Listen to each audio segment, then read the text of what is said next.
Hello everybody, welcome back to Language Litigation and Integration Part 117, Casual Conversations 47. You know how it goes.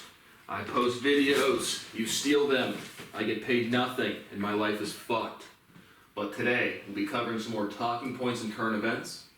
I watched the Lex Friedman podcast, number 281, with Grimes. And it turns out I always wondered, she's a musical artist. I always wondered why they call her just Grimes. So that's clearly her musical name. I don't know if that was like last name, first name, or something. We got some language tidbits. And this is a language series. Obviously, this is more legal and historical, and my actual language lessons are the learning language series. But not enough for an episode there. Don't have much translated, but just a couple tidbits. Random talking points, current events, and maybe some stories, or maybe just some memorable quotes from Easter as well. But wind's howling out there today. My first one was my thoughts on the CNBC 2022 stock draft picks. I watched that. I like that. I think it's a fun segment they do. And obviously, I was with Tim Seymour on the Bitcoin last year at this time, just after the March obviously crash, but retracement from 60,000 to 30,000. Again, there was just no indication of breaking of the cycling to the price action.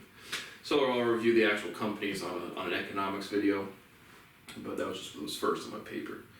So the Lex Friedman podcast with Grimes. What do I think of her music? Again, as we've referenced many times in this series, I'm a big fan of the Canadian phonetic. They just sound so fucking retarded. And she has a lisp as well. So that was interesting, but I forget, for whatever reason, Canadian English just sounds fucking slow. But I listened to just a couple of her songs. Again, I've not listened to any music before. I listened to her newest single and one other one, and I don't know, it's just not my thing. Like I said, I can listen to any music, like all music, and song by song, but there's like any house music, trance music, alternative type of stuff like that really just doesn't do much for me. Like rock, like rap, like country, like pop. But house music and techno and stuff like that really just never did anything for me. But she said she's kind of at the end of her music career and kind of transitioning into something else. So I got just a bunch of random talking points from the conversation. I have, what do I think about music production in auto-tune? Again, I'm not a musician. After 110 solid copyrights, about 10 albums of music, all independently composed in about 2 years. Maybe one day I'll learn to play an instrument, but again, because there's no production on any of my music videos. Whatever the sound quality comes out of my camera, that's what you're going to get, and it sounds plenty fine to me. And that's just really because of discipline. Like Grimes talks about she doesn't play an instrument, she just produces it on her computer. I have nothing against music production. Again, I listen to produced songs, probably most of them, if not all of them. So if you have as a music listener, if you have a sound that comes out of the speakers that I like, whether it's Baby Shark, whether it's acapella, whether it's beatboxing, whether it's auto-tuned, I couldn't care at all. I just want something that sounds interesting and good to me. So absolutely nothing against music production as someone who does not produce this music at all. Auto-tune does not bother me whatsoever. Again, if the end product is something I enjoy, I can bob my head to for 3 to 5 minutes or longer, I'm going to like it and I'm going to enjoy it. So again, whatever the end product is good. But if you want to do less music production, literally be more disciplined. Literally be able to fret, and then you won't have to have your drum fills, you won't have to quantize on music production. I have Ableton Live downloaded on my computer, I just have never had to use it. But again, if I was doing more extended pieces, maybe piano, guitar, other stuff in there, I would have some sort of production value, or just multiple takes. But I literally just sit down and play. But again, it's not like a minimalist musician. It's I don't have cash flow. I don't have my life has been stagnated for a solid actual decade, no matter what I do. So absolutely nothing against music production. Again, and I will never be a musician myself. What optimizes creativity / productivity, together or alone? I've kind of responded to this question before. But again, it's just interacting and doing new things, constantly introducing new stimulus. So it's right? You have the Andrew Wiles locks himself away for 7 years to solve the whatever problem. It's just interacting, being exposed to new stimulus. That's going to help your creativity the most. Productivity, having discipline, having maturity, and sitting down and doing shit. Being less insecure where you can just sit down and focus.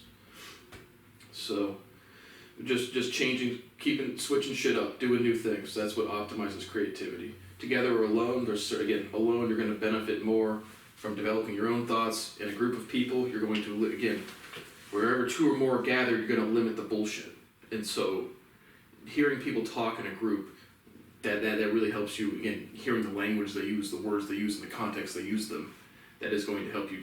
New stimulus. Then you go by yourself and think about it yourself, then you process it. It's just new stimulus that improves creativity. What do I think about not being a singer-songwriter? Again, end product is all I care about. I've written every song, well, besides all the covers, but I've written and composed every song that I have. All my original songs are written by me. Again, saw one of my songs in all my life, I had forgot about that song completely. I think that just passed 19 views. It's been up on the internet for a solid 2.5 years. So, no, I don't have a big budget for buying songs, even though I kind of do. But I don't think there's anything wrong with singer-songwriter just as someone who's with skill set. I don't know why you need somebody else to write your songs. But if someone said, hey, if I was an established musician, someone said, hey, do you like this melody? For $100K you can have it. Would I buy it? Yeah, sir. Just the lyrics and all. So I've written all my own songs. I would certainly buy other songs if it was a good business deal, 100%. So nothing against not being a singer-songwriter. But it's truly amazing to me seeing how many people don't write their own songs. And as somebody who's just, again, not because it's egotistical in any way, I just don't have the budget or I don't know, nobody will help me. At no point in my life will anybody ever help the scapegoat. We kick them the fuck out of the group and then we say, well, good luck with that. How many professional musicians are there? I'm going to Google that. I was meant to research that a little bit. But Grimes talks about an app that removes the need for a lawyer. Yeah, guess what that is, guys? It's called education. The law should not be, again, we should not create inefficiencies in our marketplace to have some specialty, that i.e. that is a lawyer, for something that everyone that functions in the society should have basic skill sets at. Maybe not being a master of constitutional law or of all statute. Understanding, again, reading law by Scalia and Gardner or whoever. Just read that fucking book and understand it. It's a linguistics treatise. How many professional musicians are there? Just meaning anyone who makes full-time money off of music. That's going to be a rough answer. I don't know. It says, after extensive research, and this is the first thing that popped up on Google, Zippia's data science team found that there are 15,844 professional musicians currently employed in the United States. 17.8% of professional women or musicians are women, 82.2% are men. The average age of an employed professional musician is 43. I'm assuming most of those come from like orchestras and stuff, not your pop stars.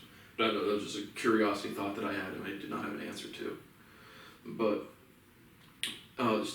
she talks about having an app that removes the need for a lawyer. Again, education. We should just have a general functioning of how to file a complaint. Again, has nothing to do with law, that's formatting. Call the court. How do you structure your complaints? What font do you like? Stuff like that. I mean, the most basic shit ever. And it says it in these books. I still have one of the books around here. This one's called Making Your Case. And again, look at this one. If the average citizen, again, this is a whopping 145 pages of really small pages in big font.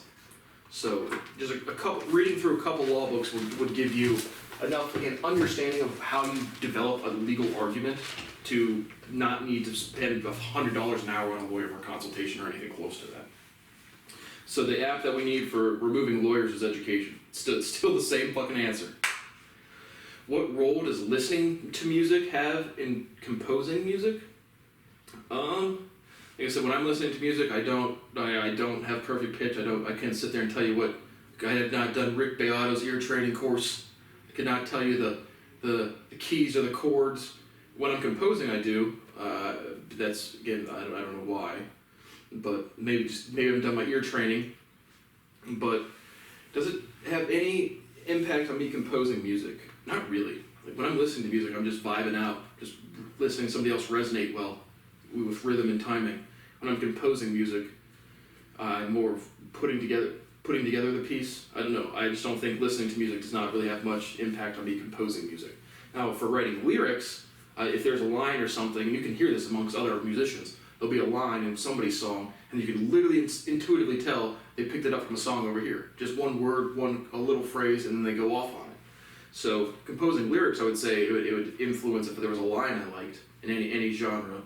But listening to in terms of keys, chord progressions, it means nothing to me because when I'm listening to, I don't know what I'm listening to. I really don't. So to me, listening to music does not have much role in influence me composing music. Writing lyrics, yes. What is the role of science fiction writing? I have science in parentheses. What is the role of fiction writing or science fiction writing? And it's just exploring conjectures, right? If you like want to write about something that would be considered weird or something, it's still somebody having a genuine thought about, murder or rape or pedophilia or weird shit like that. But it's just people thinking through the logic. So the role of science or fiction writing or science fiction writing is still just exploring conjectures in a different context. So again, I would absolutely try to have a go at writing some fiction novels. I would not write science videos, I would make them already. But again, I literally can't write another science paper. It takes me about 3 years to write another sentence that's proven. Literally for like 3 fucking years. So I'm pretty good on writing science books, but I would personally like to just do fiction writing as well. And sorry if you hear the wind. The wind's really howling today. Grimes says we are homo techno. No, evolution is intergenerational, right? Where no change you have today accounts for evolution, and we are not going to homo techno again. Interfacing with technology will certainly increase. Will it ever supplant or overrun natural biological evolution? Not fucking possible. Y2K was a whopping 22 years ago, guys. We gotta stop thinking our cell phones are gonna come alive and take over the world when we're just stupid people. We're stupid monkeys on a rock. The kids versus career conundrum in motherhood. In Grimes, she's discussing, they talk about naming another child. Elon Musk and Grimes attempting to name another child. This could get very, very concerning.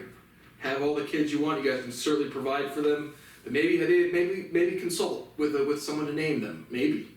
Again, she even says in here like they have to decide on one name for one of the daughters because they don't call her the same thing or something. So I had a genuine, wholehearted laugh at hearing Grimes saying they're discussing another child's name. But they talk about motherhood, just the motivations in society of, should the kids come first or should your career come first? Most people say, well, not say most people, a lot of people would say, oh, your kids should be the most predominant factor in your life. No, you should be the most predominant factor in your life. Oh, and then people who think like that would say, well, your kid shouldn't stop you from having a career. Agreed, you should just know what you want on an individual level. Do you want to climb the corporate ladder or start a business, or do you want to be a family person? You can do both, so you got to know what you want. I think that's kind of another stale dichotomy to me. Do it for the kids or do it for yourself. It's like you can do it for both if you're like mature and stuff. Returning negative energy in Jitters the Legend. I got a new YouTube comment. But do they just talk about not engaging in negative comments or just like negative energy at all? But just quick story. Every time when I get on my Xbox, not every time, but a year ago, I was playing some NHL, shitting on some kids, and early 20s, and it probably just end of college time frame, and they would just antagonize me. I just fucking lay into them. They just find it fucking funny, and it's just like, where does the negative energy come from? It's immaturity, and they're just gonna poke at you. Beta male and female society's gonna poke at you, and I'm gonna bite your fucking hand off. And then they're gonna say, wow, why'd you do that? But they would add me, and then like 6 months later, they added me to a chat, and I'll join the chat any single time because it's just like, again, I've not had a single social interaction in literally 5 years. Literally at all. So shout out to Jitters. Whenever these videos blow up, fuck you, bro. You're never gonna have a fucking job. Fuck you. Fuck your goofy fucking friends. But they'd add me back into the chats, and I would just join them to see, like, well, what's up? Like, I don't know, I'll talk to random fucking people, why not? Again, I've not talked to another person on a meaningful personal level. Again, not like, what's your deep goals for the future? Just like normal shit in fucking 5 fucking years. And then I get in there, and they just start antagonizing me again, like, trying to make me, like, get mad, and just like, who are you people again? It was like 6 months fucking later. So negative energy comes from, again, immaturity, and people do not grow up until they're dead. They just don't fucking change. But then he's like, take it easy, man. I just got out of college. It's like, yeah, I unified the natural sciences when I was like 12. And it took me like 10 years to like get away from pathetic negative energy, so much so for an hour of calmness, for 6 months of calmness, to write this shit down. That is real fucking historical fact. So I would not return negative energy would not affect me whatsoever if I had any sort of career. I have no sense of personal identity. Literally none at all, period. But, the new YouTube comment. Again, I don't even know what this was. This is still just the other things from the Grimes conversation. The difference in societal reaction for the printing press and social media, meaning internet and cell phone. Because Grimes says something about there was a period after the printing press, which I believe was early 1400s or late 1300s, that it was like bad for a while. I did not check if that was historically accurate. I've not read on that time frame in several years now, so I don't know if she knows what she's talking about there. But what would be the reaction, the societal reaction difference between the printing press and internet and cell phone? Well, the printing press, right? If someone prints a paper, you can still not engage it. Whereas in the technology, right, every news station, all the big stories are on every fucking station, so you can't really avoid like the big talking points in conversation. So if that's true that there was a negative period for the printing press, it should be a lot less time for social media because of the rate of transmission of information. Is pre-memory traumatic for babies? She talks about how it's got to be traumatic for a baby not being a big tub of goo, not having control of his coordination, just sitting there like a blob, like, oh, look at me. Is that traumatic for babies? No. No. Being tortured by your environment, that's pretty traumatic. But no, being a baby is not traumatic for babies. And they talk about measuring social good. Again, she's talking about profit models with social good. Again, she says multiple times that she's not an expert on these stuff, so I'm not going to grill her too hard. But what's the measure of social good? Limiting crime. Literally less crime is the measurement of social good. Why? Because on a personal level, that's someone saying, I'm not going to disrespect someone's property. I'm not going to put my life or my needs or my wants in front of somebody else. So that does the most social good. My new YouTube comment, and that's the last talking point from the Grimes conversation. And I think I watched most of it. But we got one new comment. Again, this will be my 449th YouTube video. And again, I get like one comment a month. So NYC Artist says, nice that MW incorporates a swipe against the gays, comma, in his movie. It's on my Father Stu movie review. What scene would that have been? Swipe against the gays? Oh, probably the only thing in that movie that was gay was like when he's first getting his like, trying to make it out there in LA as a movie star. The dude's like, if you want the role, you gotta suck my wiener. And he's like, no, I'm not gonna do that. So is that a swipe against the gays? I don't really think so. I didn't process it as that, but that's only gay, anything close to gay scene I've seen in that movie. But better work, NYC Artists, work on your grammar, comma, in his movie. You put that prepositional phrase in the front, not comma after. So that was big progress on my YouTube. Still at 43 subs. I thought for sure I'd drop back down to the 30s. I bet you I hit 500 videos before 50 subscribers. Bet a lot of money on that. Watched the LLI show it's called an episode called The Making of a Killer. They have a police officer on there, and John LLI. Again, I'm not. What is he? He's some Eastern European Albanian, so I don't know how to pronounce that properly. LLI, Elite, maybe. But there's on there with a cop, and the cop makes a difference about saying police officers who commit suicide, they don't want to use the word commit because you commit a crime. Commitment is action. I make a choice, I act, I'm committed. So if you made an action to end your own life, that's committing suicide. So again, just amazing. And again, fuck all cops because you guys don't do your job. Every single one of you have a sworn oath to uphold the fucking law. And you don't. And it's cost me my entire life, and it's facilitated war, insurrection, pandemic, another war. Oh, we just fucked up all of South America, war. So, yep. But yeah, let's change the word and say, you don't commit suicide, yeah, you're a pathetic fuck. And again, like I said, I've never even had like suicidal ideation. I'm surrounded by children who can't behave, and they scream at me all day. And then they project their insecurities on me. And then they say, well, that's true. And it has never been true in my fucking life. So yes, commitment is an action. So yes, they commit suicide. But he talks about John LLI getting arrested in the story about the cop being shook. So John's like, he's getting arrested somewhere in, I don't know, Europe with his wife, and the cop's like, you know, real trigger finger itching. He's just real uncomfortable and immature. Again, that's really who you want to be holding weapons and arresting people. But the cop, not the cop arresting him, the cop in the conversation on the LLI show is like, you know, well, John, you have to understand, they've been in a room saying he's a killer for like months. And so again, no, the police officer should be mature enough. If you don't like that line of work, you should not be fucking doing it. If you're that immature, you shouldn't be allowed to. And so again, the cops, the boys in blue and girls, you guys are criminals to the highest fucking level. To the highest fucking level. But if you're not mature, if you're shook holding a fucking gun, you shouldn't be holding one. Shivering and shaking, boy, you ain't gonna shoot 21. There's not a different killing, there's different maturity. And again, this big mythical understanding of murder, and it's like, what I mean by there's not different killing, there's different maturity. If someone breaks into your fucking house, you should be ready to mow them down. If they're assaulting your wife or your husband or your family member, you should be ready to mow them the fuck down.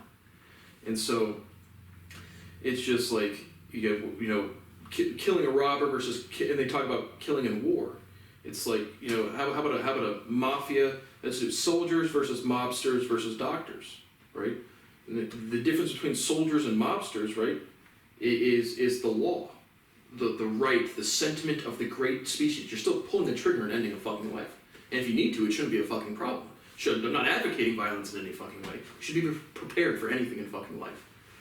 And so, I hate when it's like they act like soldiers is different. If you're a soldier and you go into another country and you pop around a corner and kill a woman and child, you just killed a woman and fucking child. It doesn't matter the intention of why you're there. And so, again, not saying right or wrong. Again, I'm definitely against war in all cases, but I'm against immature behavior in all fucking contexts. Every single fucking time, regardless. And so it's not different. It's just the intention, which is motivation, and then the maturity of the person doing it. And so it's just like, I said, crimes of passion do not exist. Crimes of insecurity. We're apes, and if you get scared, you're going to defend yourself.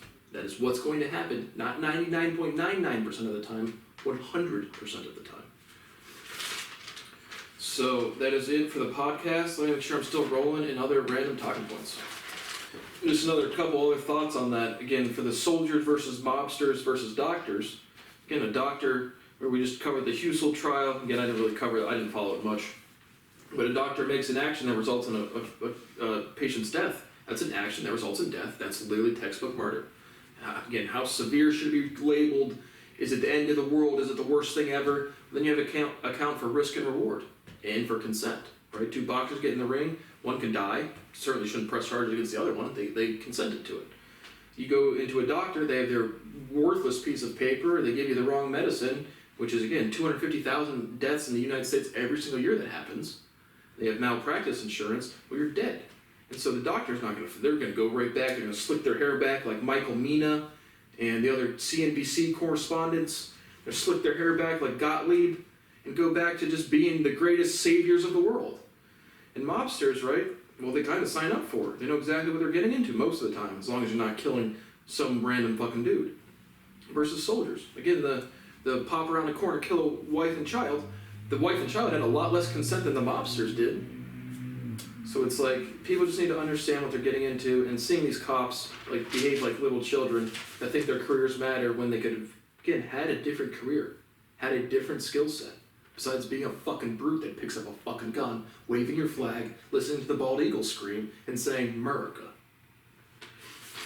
So that's the end of the talking points for those.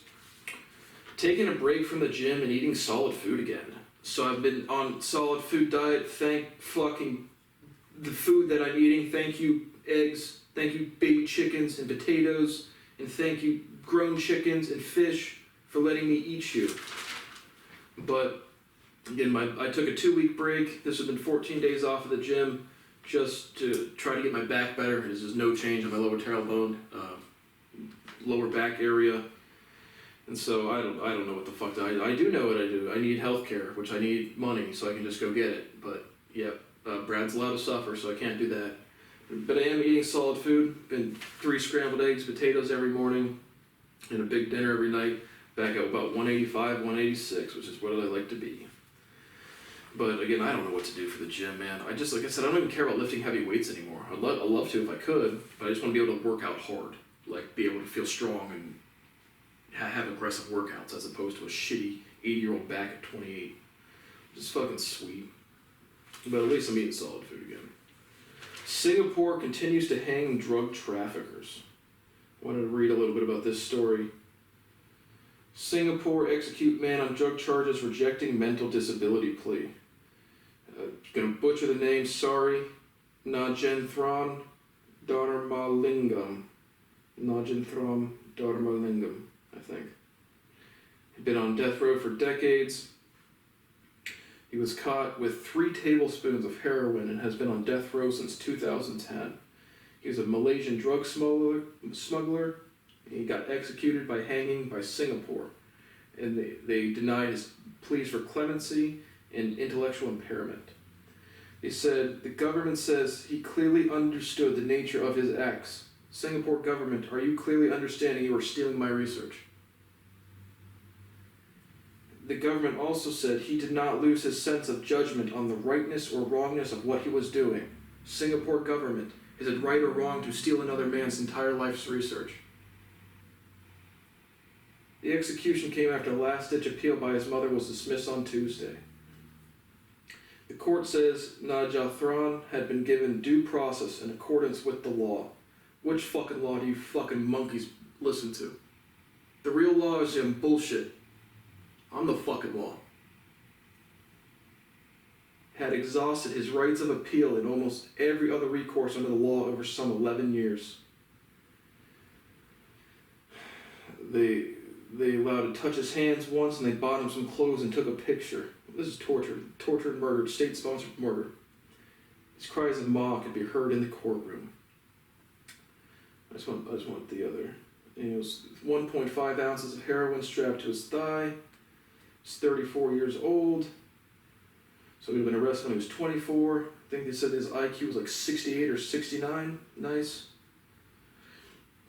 But any other things he said? I just want to get the court statements. The Court of Appeal found that this was the working of a criminal mind, weighing the risk of countervailing benefits associated with the criminal conduct in question, said Singapore's Ministry of Home Affairs in an earlier statement.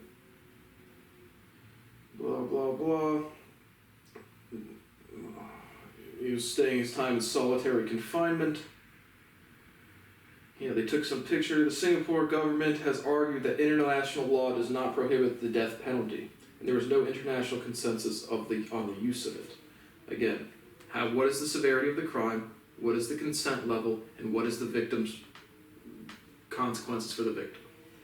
And so they found him. They did not agree that he was suffering from an abnormality of mind which substantially impaired his mental responsibility. And so let's look at the big picture here. You've had a scientific proof on the internet for 6 going on 7 years. I've been offering substantial money to talk about that one time publicly. Every single one of your dirty fucking universities are stealing from me. All of them. You killed drug traffickers, I killed fucking thieves. And so, all of my research is banned from this entire world. If it is ever shown publicly, burn it down with fucking children in the fucking building. Never fucking steal from me at this fucking level. And seeing shit like this, again, severity of the crime, drug trafficking, where does the want come from? Of people wanting to use the substances. Where does the criminality come from? Oh yeah, people saying desire for freedom is illegal. This is actual freedom, choice to put substances in your own bodies. Wearing a mask, you can spew shit on other people. Putting whatever you want into your body is your own fucking choice.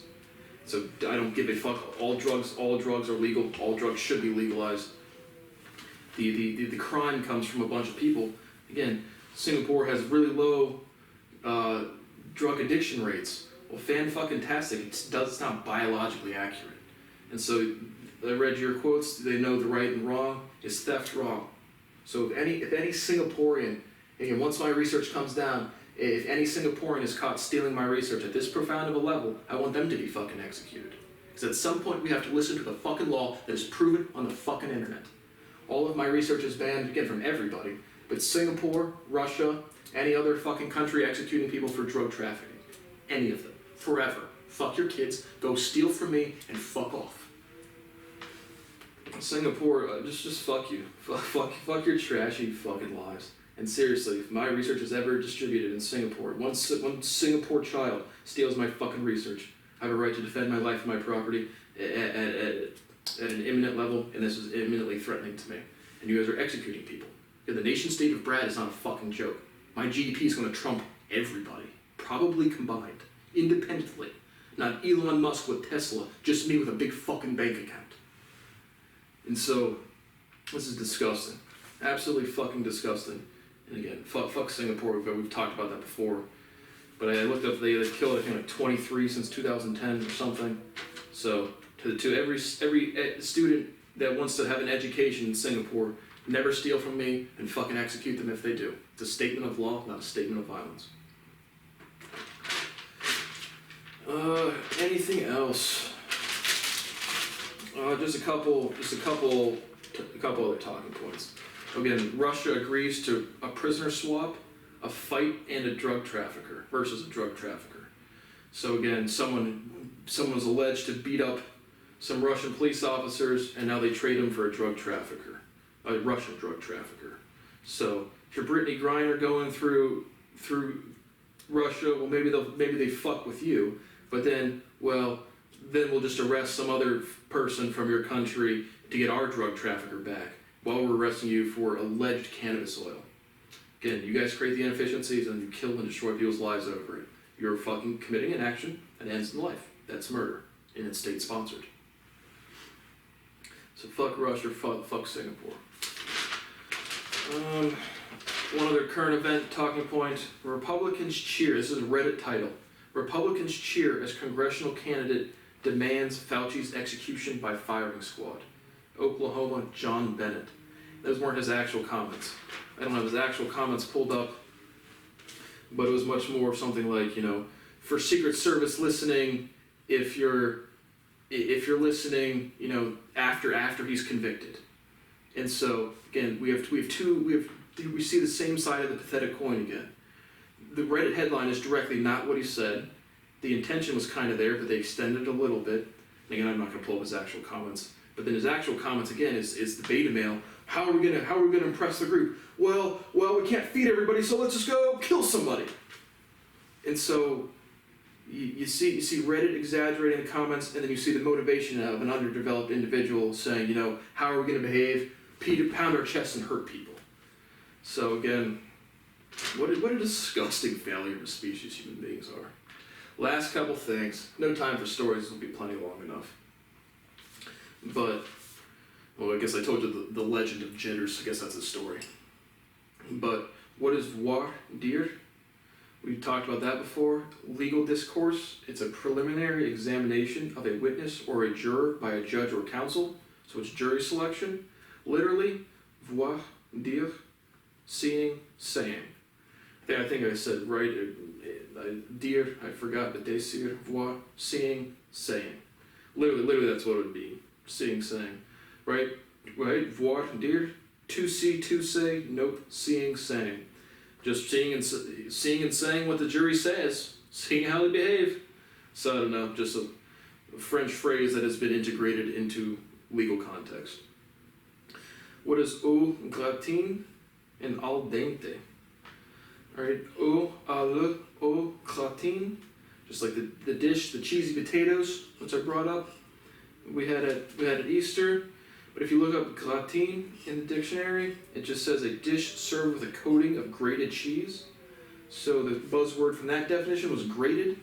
I look up grate from English to French, parentheses in cooking, râper, or R-A-P-E-R, with the fucking triangle over the A, or the fucking, yeah. So, râper, I don't know. I don't know what gratin, I don't know if it has a literal definition, it was not in the dictionary. Then al dente, if you look it up in the dictionary, it says slightly firm, but literally means to the tooth, right? Have you ever seen someone get a medal at the Olympics and I'm very confident that's kind of like the physical action that led to al dente, to the tooth. Let's try it out a little bit, see how firm it is. So, those are my language tidbits. And just another reminder, again, I'm not an American citizen. You owe me a profound amount of money, and the instant that property is released to me, I am the fuck out of this country. So every time these people, again, as long as it's not, true, facts, real, you guys are all committing crimes. All of you. You just don't feel responsibility for it because so many people are doing it. And so, I do not get mentally fatigued and people get used to anything. You were just watching me being tortured. When I give lectures every single fucking day, all fucking day, and 2 years go by, you just get used to it. You feel responsibility for nothing, you fuck your wife, you go get a paycheck, and then you say, oh well, maybe I'll tune into whatever Brad's saying today. And it's just torture for me. Just fucking flat fucking torture. And nobody will help me. Again, that is part of being outside of the group. I do not get sympathy in practical ways. Ability to go to court, ability to access law enforcement, ability to access healthcare, ability to access my own fucking property, the ability to stand on my balcony without people fucking harassing me. I was just out there sitting out here today, and one of the lady 2 stories down was walking, talking pretty loud on her cell phone. I couldn't hear anything she was saying. So I don't know how you guys hear when I'm talking at a residence level. There was a 0% chance you could hear me without active technology listening. So keep harassing me on my 3rd story balcony by myself. I'm not an American citizen, and every time that happens, 25 more of your friends, brothers, sisters, parents are going to prison. Going to fucking jail. So that's really it for today. Yep, that is it. Again, I am not an American citizen. I am just me. At some point, I'm going to be 29 this year, and I have no ability to start a family or start a career because of criminal activity. So, hope it changes one day. My name is Brad Bowes. I'm being profoundly and extensively tortured. There's nothing I can do. There's nowhere I can go, and there's no one I can call. I am going to be tortured until the day that I fucking die. So, hope you learned some shit. By learn some shit, I mean steal some shit. And see you next time on Language, Litigation, and Integration. Well, I guess this was part 117, Casual Conversations 47. Fuck my life.